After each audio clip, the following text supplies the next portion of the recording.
Yesterday came Harry's shocking revelations. Today was about the backlash, with British veterans and even a Taliban commander attacking him.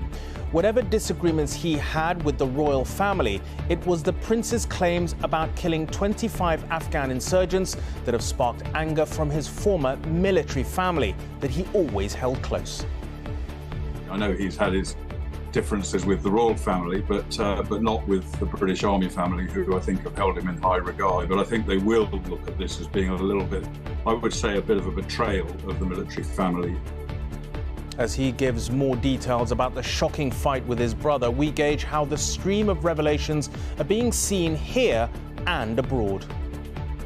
It's just hurtful. It can't be very nice as far as I'm concerned for William and Charles.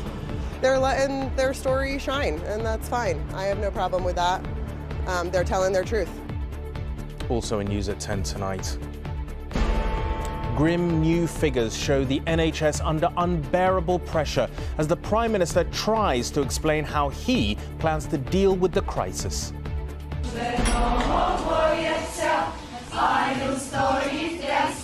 Despite Putin's promise of a ceasefire, many Ukrainians spend Orthodox Christmas Eve in shelters. America marks the second anniversary of the day its seat of democracy was almost overthrown in an armed insurrection. And Olivia Colman on how making her new film stirred a certain amount of 80s nostalgia.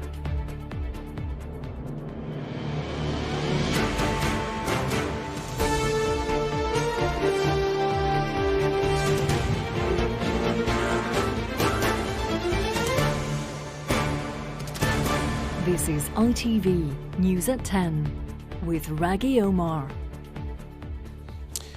Good evening. Prince Harry's memoir was always guaranteed to cause a stir, to put it mildly, before it accidentally hit the shelves in Spain. What no one could have predicted, though, was that the Duke of Sussex's book would attract fierce criticism from both the Taliban and British Army veterans. In it, Prince Harry reveals he killed 25 fighters in Afghanistan, saying that he coped by seeing them as chess pieces that he had to take off the board. In an angry response, a Taliban spokesman accused him of war crimes. But it's the backlash from his former comrades that will really sting, as well as the rift with his own family. Some say he has now betrayed his military family. Before the book and all the personal revelations, before Meghan and leaving the royal family, there is one thing Harry was best known for. He was the prince who had fought in Afghanistan.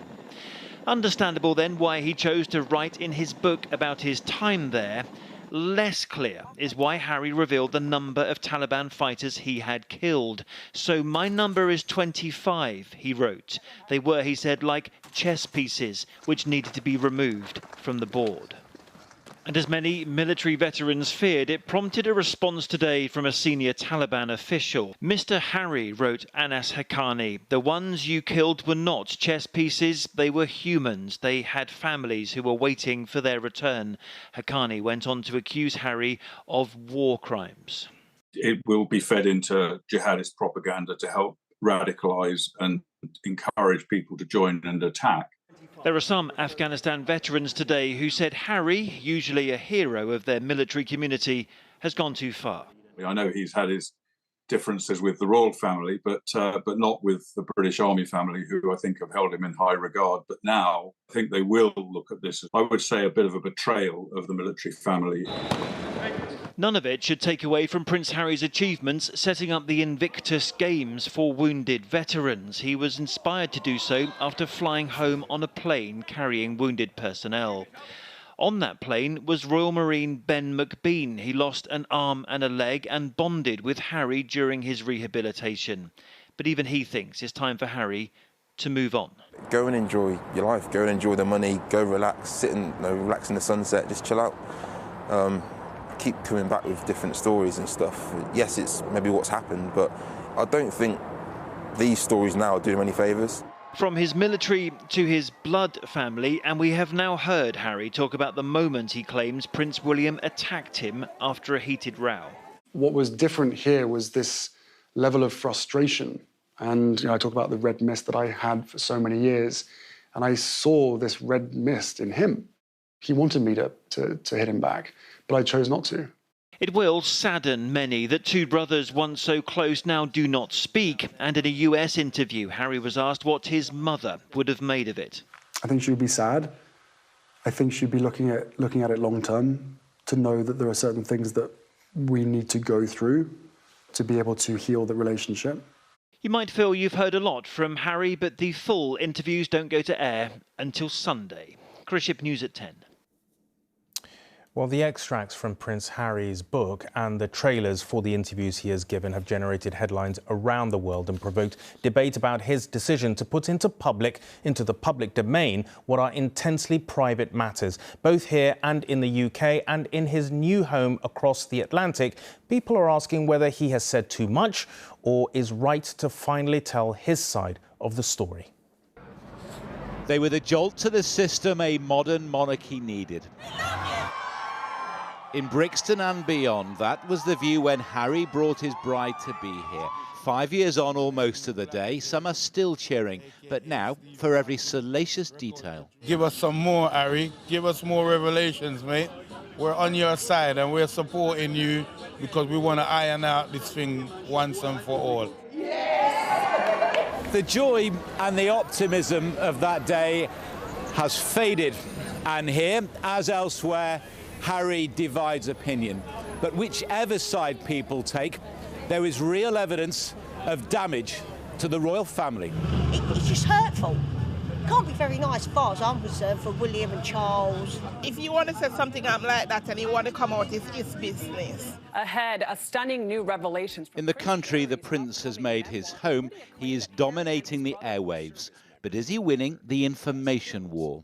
They're letting their story shine, and that's fine. I have no problem with that. They're telling their truth. What is it? First world problems, right? Like those, the things that they struggle with or scrape with, I think are things that lots of people struggle with. But like, why you choose to go public with that, I have no idea. Two princes, a true story. And in courting controversy, Prince Harry has given up any expectation of due deference. On late-night TV, his book is the butt of jokes. We loved Harry because of his mother. However, it's almost as if they have hit their tipping point. It's an overshare. It's too much. And we're looking at a man complaining about titles and tiaras. It's really hard to digest. In Brixton, Harry and Meghan seem to symbolise a diverse royal family fit for the future. Instead, they and we are mired in a bitter past. John Rain, News at 10. Away from royal news, the Prime Minister has admitted today that the NHS is under enormous pressure, as he is, to solve the problems bedeviling it. And new figures reveal just how deep those issues have become in England. Record delays for ambulances dropping patients at A&E, spiralling cases of flu in hospitals where bed spaces are at a premium, and the backlog in social care isn't helping. Emily joins me. Emily, you've been taking a closer look at these figures. What's behind them, do you think? Well, we are being bombarded by figures at the moment, and but today's statistics really lay bare the grim reality facing the service. Ambulance handover delays increased to new records last week. Around 4 in 10 ambulances had to wait outside A&E last week, and over a quarter of patients had to wait over an hour. It was just 10% waiting more than an hour last year, and it's having a terrible impact. The Royal College of Emergency Medicine estimated between 300 and 500 patients are dying every single week because of delays in A&E. Now, the reason patients can't get in is quite simple. Hospitals are just too full. Most are at 93% capacity, and patients just keep coming. Take a look at this. Every single bed here represents 250 patients. There were more than 5,000 in hospital with flu last week. The previous week, it was just 3,500.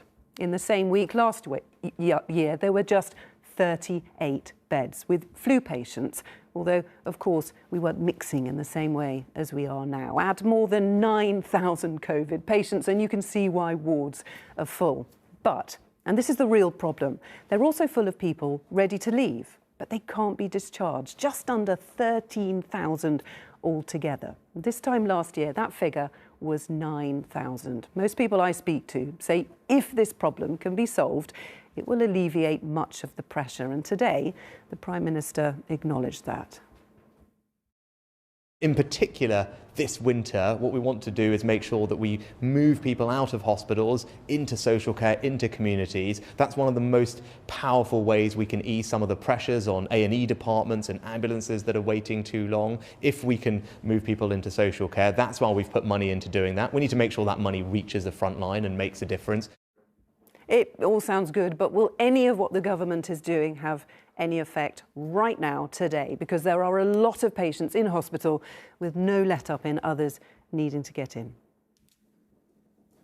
Well, that shortage of bed space was evident when we visited Chesterfield Royal Hospital today. Staff told us that even during the worst days of the pandemic, they had more room for patients coming in. But now there's simply nowhere for them to go. And the only thing maintaining levels of care is the tireless dedication of all the hospital staff who work there. Hi, Marie. Hiya. Nice to meet you. I'm Ed Harris, one of the chest consultants. How are you feeling? Marie Chambers has been on the respiratory ward at Chesterfield Royal for a week. She has long COVID and has been told by doctors that she would not survive if she caught the virus again. Being rushed into a packed A&E a week ago caused her great distress. When I got here, it was absolutely crowded with people coughing. I have never seen it like that before. I thought, all these people coughing, if I pick something up, but luckily I hadn't. There are 4 times the number of patients on the respiratory wards than there were a month ago. There are no beds left and patients are being moved onto surgical wards. You worked throughout the COVID pandemic. How does this situation compare? Even though it was a very challenging time, there seemed to be a lot more bed capacity and staff available to deal with that crisis, whereas here we don't really have that additional stretch. There's no capacity because services are ongoing. There's no stop in the surgery. There's no change in our clinics. Either 11 or 12. 11 or 12. Okay. Chesterfield Royal declared a critical incident just before the new year, with patients being urged to consider all other options before turning up here. But many still come. With it being over the weekend, you know. That's why I just rung doctor. I thought he might have been able to see me, but obviously you can't do these minor injuries now, so you have to come here. I've been in here all day. I'm getting tired and I want to go to bed. The hospital's chief executive says extra hours put in by staff is the reason their A&E department is still functioning. But elsewhere, clinics and routine operations have had to be cancelled, and there are currently 100 inpatients fit enough to be discharged, but with nowhere to go. And those problems cannot be solved anytime soon. Rachel Townsend, News at 10. Well, you saw there just one example of how tough life has become for NHS staff up and down the country. On Monday, union leaders from all sectors, including the health service, have been invited for talks with the government, and Carl is in Downing Street tonight. Carl, is there much hope of a breakthrough? Well, to be perfectly honest, Rageh, I'm not really sure that there is. The Prime Minister says that he wants to have an honest, grown-up conversation with unions about what's affordable. I'm told the government will share more data with the unions than it ever has done before. The problem is the government wants to talk about next year's pay. A couple of government sources telling me today, look, this financial year is just about over anyway. Not for the unions, it isn't. They say that they are prepared to talk about next year's pay, but any hope that that is going to put an end to this year's disputes about this year's pay are, in the words of the Unite Union, delusional. And the wider context isn't good. Today, the ambulance workers said that they would be striking again on the 23rd of January. The British Medical Association is balloting junior doctors on a 72-hour walkout, I beg your pardon, in March. And the National Education Union is balloting teachers, and we'll get the results of that by the end of next week. So I'm afraid no one is holding out much hope that Monday's talks are going to prevent this winter of discontent from blossoming into an even more angry spring. OK, Carl, in Downing Street, thank you. Now, there could potentially be some progress in one of the disputes involving train drivers. Train operating companies today offered their union, ASLEF, a backdated pay rise of 4% for last year and a 4% increase for this year. ASLEF said it had not seen the offer yet.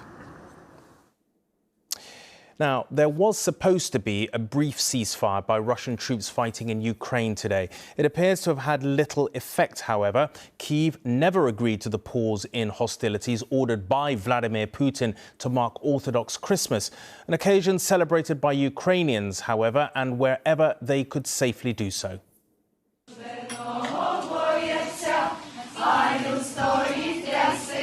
Some of Lviv's youngest residents spent Orthodox Christmas Eve singing carols in a shelter after air raid sirens rang out.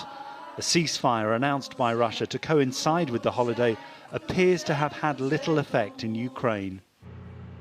In Kherson, officials said one firefighter was killed and 4 people injured following Russian shelling on the city.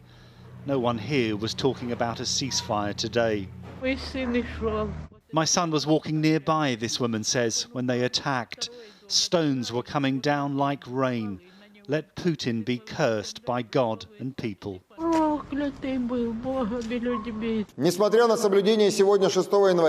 In Moscow, the Defense Ministry accused Ukraine of continuing to fire on Russian forces. A spokesman claimed Russia was observing the ceasefire despite the attacks. Russian troops in neighbouring Belarus were visited today by the country's president, Alexander Lukashenko. Ukraine's military intelligence claims the Kremlin will mobilise as many as 500,000 conscripts in the coming weeks. Welcome. Yes, sir.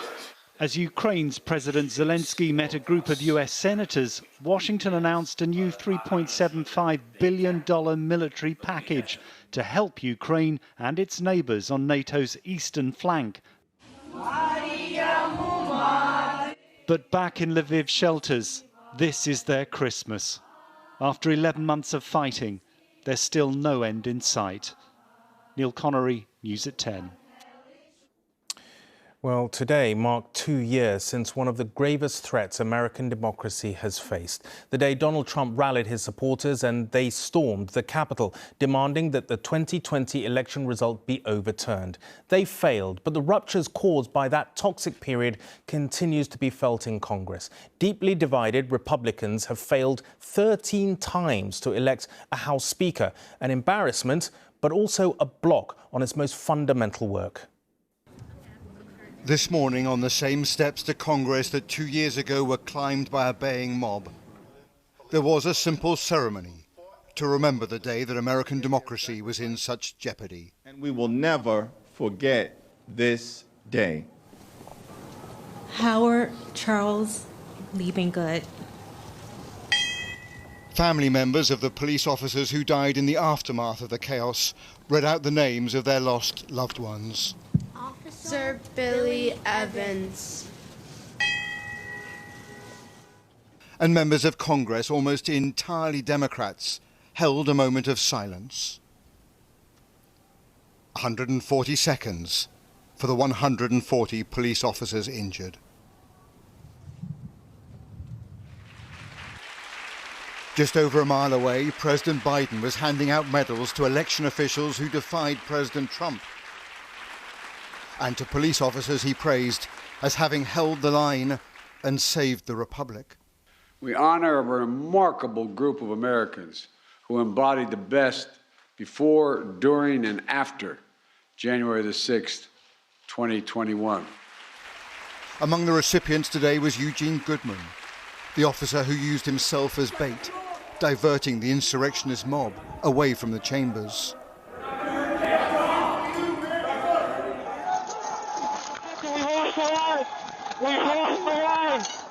2 years ago, the House of Representatives was being defended by desperate agents with handguns.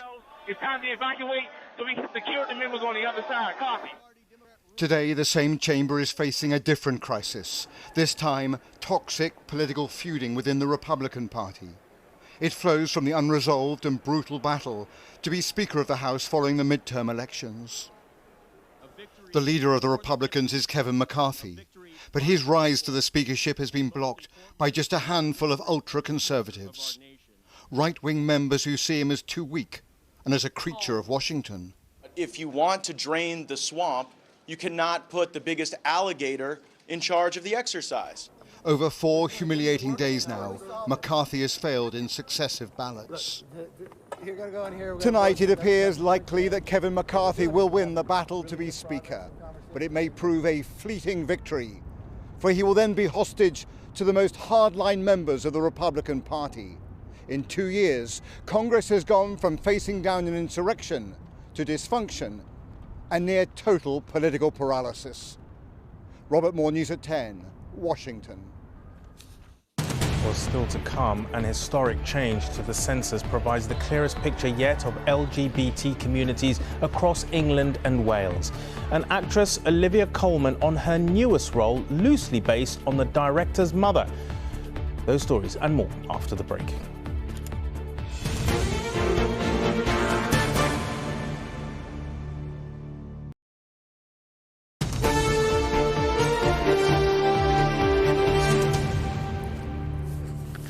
Welcome back. Over the course of more than 200 years, millions of people have helped paint an evolving picture of England and Wales through the census. But one thing missing from that canvas has been the sexual orientation and gender identity of participants. That changed in 2021, and today we saw the results. It was a law that divided opinion and galvanised the gay rights movement in the 1980s and 90s. Section 28, brought in by Margaret Thatcher's government, prevented local authorities from promoting homosexuality. And in England, it was only repealed 20 years ago. A lot has changed since then. Michael Gunning hid his sexuality for much of his international swimming career, only coming out as gay on a reality TV show in 2018. And being able to register his sexuality in the census 3 years later was an important moment for him. As an athlete, any forms I had in the past of saying if I'm gay, straight, I always tick the prefer not to say box. But for this census, I ticked gay and I was very proud of that. And, I think finally I'm owning my sexuality, I'm owning who I am. And yeah, it felt nice to kind of tick that box for the first time really in my lifetime.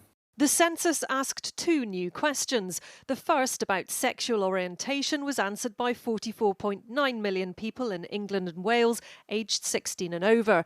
Of those, around 1.5 million people identified with a lesbian, gay, bisexual or other sexual orientation. The second question on gender identity was answered by 45.7 million people, with more than 260,000 saying their gender identity was different from their sex registered at birth. Our community is twice as likely to have mental health problems as straight people and cis people are. If you've got a lot of LGBTQ+ people in your local authority, then investing in mental health services that meet our needs is something you should absolutely be doing. And this data lets decision makers know that. But it's still taken 2 decades of campaigning to ask the questions. It's fantastic that it is now a lot more visible, but I do think that the sort of speed in which this has come about kind of still highlights that the problem still exists. I think it probably is higher, but it's the first time this has been done, so I think people will become more comfortable with being, honest and open and so on. And while around 3 million people chose not to answer, this census has finally allowed the LGBTQ+ population to stand up and be counted. Martha Fairley, News at 10. He was a joy to watch on the football pitch, and he was a charismatic character off it. Gianluca Vialli will be remembered by many English fans for his trophy-laden spell as a player and manager at Chelsea. But even before then, he'd won some of the sport's biggest prizes. A career and man remembered in tributes today following his death, aged just 58. This was Gianluca Vialli's greatest moment, lifting the Champions League trophy as captain of Juventus. It was the last chapter of a glittering career in Italy, but a new story was about to be written. He signed for Chelsea, just as they were about to become a major force in European football. As a player at Chelsea, as a manager at Chelsea, he stood out for a man of class and warmth and dignity, and of course, he's an incredible football player. It's a tough one today because he was a special person. Chelsea began winning trophies, but Vialli wasn't always guaranteed a place in the side. Despite that, he was elevated to player manager, aged just 33, the first Italian in charge of a Premier League side, and led them to an FA Cup win at Wembley. But like many Chelsea managers, his tenure was brief, and his managerial career never reached the heights he achieved as a player for Juventus and Italy. Early in his career, he was a young teammate of Graham Souness. He was older than me, Graham, but I had a fantastic relationship. He was really looking after me. I've only had the news 10 minutes ago, and I can't tell you how good a guy he was. He, forget football for a minute. He was just a gorgeous soul. He was just a truly nice human being. His last triumph came in a sweet return to London as a member of the coaching staff when Italy beat England in the final of Euro 2020. Vialli had already been successfully treated for pancreatic cancer, but when he was diagnosed again, his illness forced him to quit the job just last month. Remembering the life and career of Gianluca Vialli, whose death, aged 58, was announced today. Well, we heard in Ian's report from Frank Lampard speaking before his Everton side faced Manchester United in the FA Cup third round. It was another difficult night for Everton on the pitch. They went behind early on after this goal by Anthony, and despite equalising, they ended up losing 3-1. And finally, lyrics in the trailer for Olivia Colman's new film, Empire of Light, tell viewers the world is changing. Well, we've certainly come a long way from the early 1980s, the era in which it's based. Before the internet, long before streaming, a time when cinemas were the unrivaled destination for movie fans. The setting for compelling stories on screen and, in this case, off it. Look around you. This whole place is for people who want to escape. People who don't belong anywhere else. Empire of Light is not just a celebration of cinema. It's a story about the power of human connection. Here's to the future. And an ode to the era in which it's set. Did working on the film make you feel nostalgic? But the 80s, I remember, a lot I do remember, big hair, big shoulder pads. I remember the packaging sometimes, some of the sweets. It's so evocative in the film. Yeah, and the cars, they're so loud and they smell. Yeah. We've come a long way. Set on the South Coast in 1981, the film follows the relationship between Hilary, a cinema manager, and a ticket seller called Stephen. Shut up, look the other way. Why? I've seen it all.